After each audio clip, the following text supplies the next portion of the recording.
હમણાં 3 દિવસ પહેલા એક હરિભગતનો ફોન આવેલો કે સ્વામી એક ઝઘડો થઈ ગયો છે. મેં કીધું હું કઈ વકીલ નથી. કેવો ઝઘડો? એ કે આમ નાનો પણ આમ મોટો. ભલામણ આવો કઈ ઝઘડો હોય? આમ નાનો પણ આમ મોટો. દીકરાનો જન્મ નહોતો થતો, સારંગપુર કષ્ટભંજન દેવની માનતા રાખી દીકરાનો જન્મ થયો. હવે એ ઝઘડો હાલે છે કે એનું નામ કેવું પાડવું.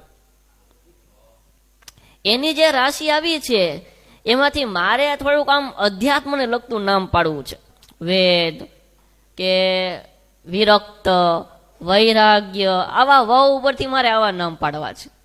અને સામેવાળા છે એવું કહે છે કે નહીં, વિક્કી ને વેલ્સ ને વેલ્ડોન ને એને આવા નામ પાડવા છે. સ્વામી અમારે એવું હોય, ઘણી વખત છઠ્ઠીએ નામ પાડે, એના ફય આવે ને ત્યારે છઠ્ઠીએ નામ પાડી દે. આજે 5 મહિના પૂરા થઈ ગયા, હજી નામના ઠેકાણા નથી. મેં કીધું તમે કરી હો પણ બરોબર નહીં. એ કે આનું સોલ્યુશન આપો. એટલે મેં કીધું ભાઈ આનું સોલ્યુશન તો અમે શું આપીએ, તમે કંઈક કરો તો તમારું નામ તો વટાવા થાય. કે સ્વામીએ કીધું છે આ નામ જ રાખવાનું છે, આ નામ નહીં રાખો તો છોકરો સારો નહીં થાય. એટલે કીધું એવું ન હોય, દરેક વખતે યુદ્ધ કરીએ તો જ સોલ્યુશન થાય એવું ન હોય.